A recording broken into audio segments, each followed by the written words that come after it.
तेनालीराम की कहानी, तेनाली रामा और स्वर्ग की खोज। बहुत समय पहले की बात है। विजयनगर नाम का राज्य था। वहां के राजा थे कृष्णदेव राय। वह हमेशा अपनी प्रजा और राज्य के सुख व शांति के लिए काम करते रहते थे। उनके राज्य में तेनालीराम नाम का एक कवि भी था, जो बेहद ही चतुर और बुद्धिमान था। इसी कारण राजा बिना उसकी सलाह के कोई भी काम नहीं करते थे। यही बात राज्य के सभी दरबारियों को बहुत खटकती थी और वो मौका ढूंढते रहते थे कि कब उन्हें तेनालीराम को नीचा दिखाने का मौका मिले। एक दिन राजा ने सभी मंत्रियों और दरबारियों को राज्यसभा में हाजिर होने को कहा। उन्होंने सभी को संदेश भिजवाया कि उन्हें किसी सवाल का जवाब चाहिए, जिसका उत्तर जानने के लिए वह बहुत उत्सुक हैं।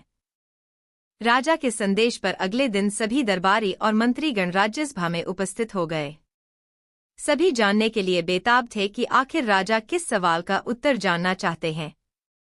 तभी राजा ने सभी लोगों का राज्यसभा में स्वागत करते हुए कहा, बचपन में मैंने एक जगह का नाम सुना था, जिसे दुनिया में सबसे सुंदर माना जाता है। वह है स्वर्ग। मैं उस जगह को देखना चाहता हूँ। क्या आप में से कोई जानता है कि स्वर्ग कहाँ है? राजा की यह बात सुनकर सभी हैरान थे और आपस में बात करने लगे कि राजा को कैसे बताएं कि स्वर्ग नाम की कोई जगह ही नहीं है। ऐसे में सभी ने तेनालीराम को नीचा दिखने के लिए आगे किया और कहा, महाराज तेनाली ही है जिसे स्वर्ग का मार्ग पता हो सकता है। आप उसी से पूछिए। सभी के मुंह से एक ही जवाब सुनते ही राजा ने तेनाली से पूछा, क्यों तेनालीराम, तुम जानते हो स्वर्ग कहाँ है? तेनालीराम बोला, जी महाराज, मुझे मालूम है स्वर्ग कहाँ है, लेकिन आपको वहां ले जाने के लिए मुझे 2 महीने का समय और करीब 10,000 सोने के सिक्के चाहिए होंगे। तेनालीराम की बात सुनकर राजा तैयार हो जाते हैं। वह कहते हैं, तेनाली, मैं तुम्हें समय और सोने के सिक्के दोनों ही देता हूँ, लेकिन 2 महीने पूरे होने के बाद तुम्हें मुझे स्वर्ग ले चलना होगा। अगर ऐसा नहीं हुआ तो तुम्हें दंड दिया जाएगा।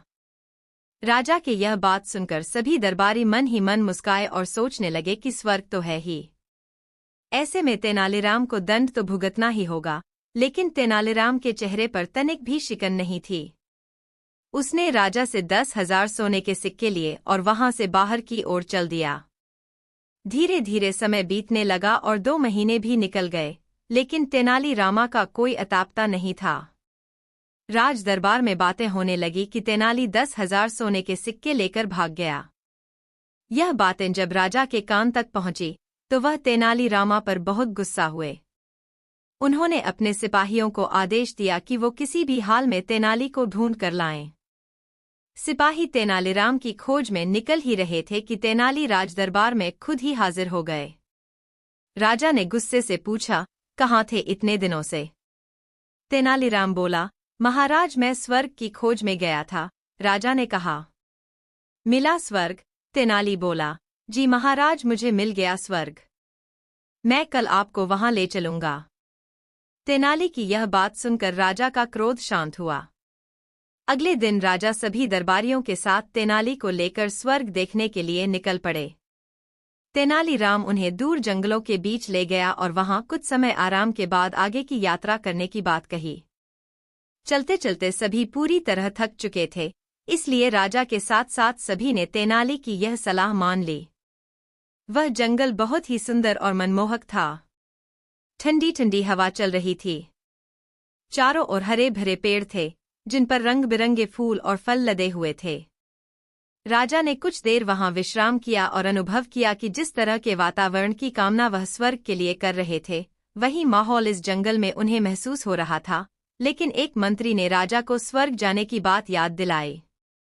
स्वर्ग जाने की बात याद आते ही राजा ने तेनालीराम से चलने को कहा। तेनाली ने कहा, महाराज, मैं आगे चलने से पूर्व आपसे कुछ कहना चाहता हूँ। राजा बोले, कहो तेनाली, क्या कहना चाहते हो?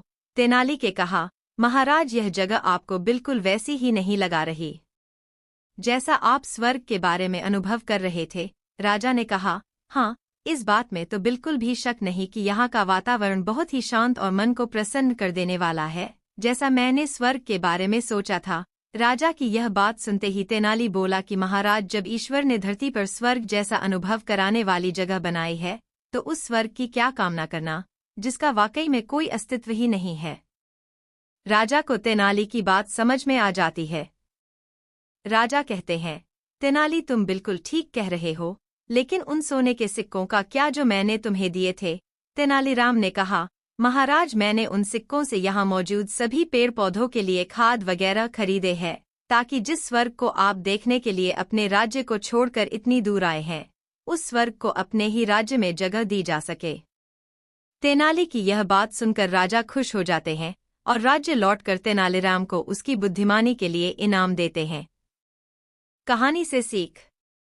तेनालीरामा और स्वर्ग की खोज कहानी से सीख मिलती है कि बुद्धि से अगर काम लिया जाए तो कोई भी काम असंभव नहीं होता। बस जरूरत होती है सही दिशा में सोचने की।